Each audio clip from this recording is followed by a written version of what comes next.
Okay, I got that. I got that one. So now I don't have to worry about that one. What? What? No? Oh. Hey guys, that's on. Hey guys. How you doing? Dave here from DB Restorations. Yeah, I'll tell them. I got it. Yeah, I wanted to update you on our 70 AAR Cuda tribute car.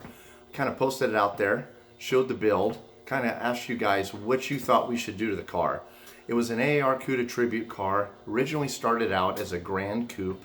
The guy had the wrong hood on, it had fiberglass fenders, stuff like that. So we asked you guys, what do you think we should do with it? The owner was interested in seeing what your guys' reaction was going to be and everything else. And yeah, okay. You guys think I'm talking to somebody else? I'm not, it's just me. Anyway, I'm just messing with you. But yeah, you guys sent in a lot of responses. The owner was pretty stoked to see how many actually came in.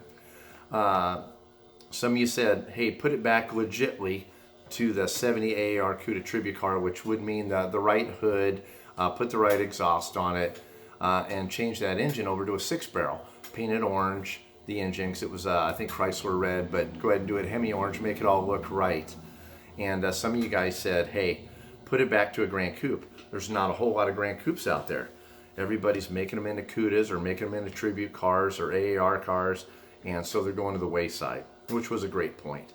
And then some of you guys just said, hey, go bonkers with it, man. Trick it out, slam it down, go air ride, put a modern Hemi in it, make a pro touring car out of it. So we got a lot of really good responses. One that we did shoot down after talking to the owner was the Grand Coupe, bringing it back to a Grand Coupe. And I know a lot of you guys are purists, and I am as well. But this car was originally a Grand Coupe 318 car in F8 green, and it had green interior. Since then, all the interior has been changed over to black. The car obviously has been painted red. So I mean, it would need a lot of sheet metal work and stuff like that, and then a lot of interior work as well. So I mean, all in all, whenever it's all said and done, you'd probably be upside down on the Grand Coupe. If it was a 383 car or something like that, it might be a little bit different. But a lot of the things are missing from the original Grand Coupe. But we're going to kind of have the best of both worlds. So I'm going to actually show you now what we're going to do to the car. So let's take a walk out here in the shop. All right, you guys. Now we had talked about engine, power plant. So I just came back from SEMA 2018, which was amazing, by the way. And at SEMA, in the Mopar booth, they unveiled a new supercharged Hemi engine. I'm sure you've heard about it, called the Hellephant, 1,000 horsepower. Well, guess what? Check this out. This isn't it. This is a 392 Hemi. Thought I got you on that one, huh? But no, this is a 392 Hemi. This is what we're going to put in our 70 Cuda tribute car. And it is, yes, going to stay a 1970 tribute Cuda car, but we're going to do an AAR tribute. So we're going to get the right hood on it. It's going to have the right exhaust. We're going to do a little bit more paint work on it, and then get the stripes finished up on it and do it all up just right. So this is what's going to go in it. The 392 crate Hemi engine. And what crate Hemi engine wouldn't be complete without, of course, all the goodies that go with it. There we got power steering kit, we got our alternator kit, we got our air conditioning kit, because we're putting AC in this car. And down there you got your PCM, ECU, all your wiring harness. Here, of course, you need the Milodon, oil pan, pickup tube, oil dipstick tube, pan bolt set, and all the other goodies that go with it. Here's the original engine that was out of this, a 360 with a 727 torque flight automatic, which is for sale, by the way, and it will be on our website. So if you want to buy that, send us a message and let us know. We'll post a price on the website for that. Really good running 360. It's got a new carburetor, Edelbrock intake, but this baby is ready to go. It's just drop in and go. Comes with everything you see here. On to suspension, you ask. What do you think we're going to do for suspension? That's right, Ride Tech. Check it out. Right here we got our Ride Tech system. It isn't the complete system. We're missing the rear 4-link setup, but here you got all the controls. You got the air shock setup, all the hoses, everything you need, all the solenoids, pumps, upper control arms, all your fasteners, everything go along with it, and the air tank. So here's our old front suspension out of the car, which, believe it or not, we're going to utilize a lot of this. We're going to utilize our original lower control arms. I'm going to change out the brake reaction struts to an adjustable one. And then we will also use our torsion bars. So, and then of course steering box is going to go. We're going to put rack and pinion steering on this. And then of course the drum brakes will go away.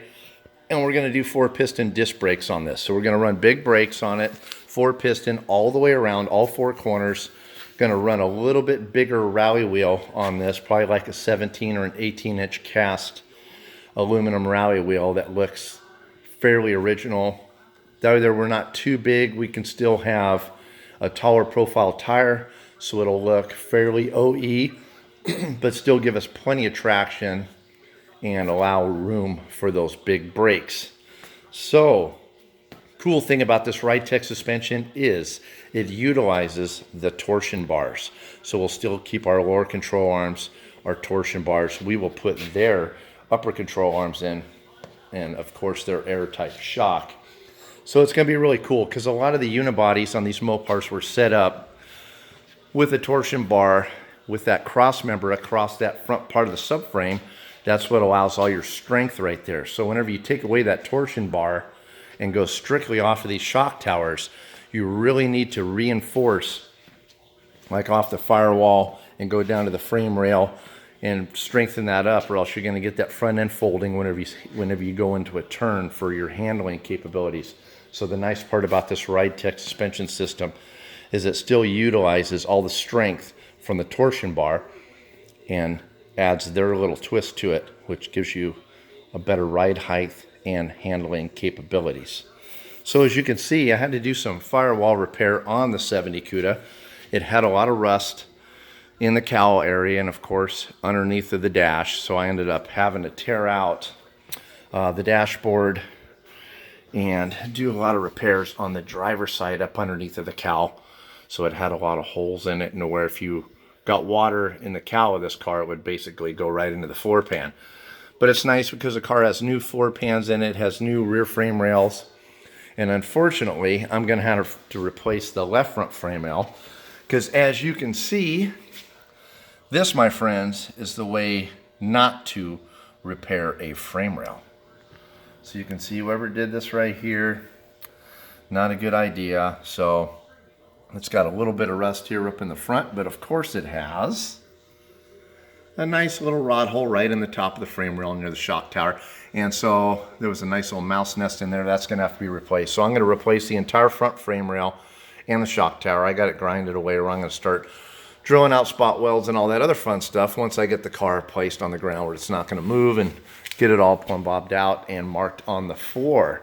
So this is where we're at on our 70 Cuda Tribute. I thought I'd update you on what we got going on with it. So I know you're excited. I'm really excited. So I can't wait to dig into this thing, get the suspension going, but I will stay in touch with you guys and keep you updated on all the stuff going on with this car and show you little tips and tricks of what I'm going to be doing to help you out with your builds at home. So stay tuned, make sure you share it, make sure you like it, so that there we can get our name out there and build our YouTube channel up even bigger. So I hope you guys like the videos, and you guys take care. So of course, this show here is always sponsored by our friends at Icebox Radiator Supply House. These guys are awesome. If you want the best radiator on the planet, call these guys. I do. And of course, Ride-Tech, DT Auto Brokers. So stay tuned, you guys. Got some cool stuff coming up here at DB Restorations. So take care, and I'll see you next time.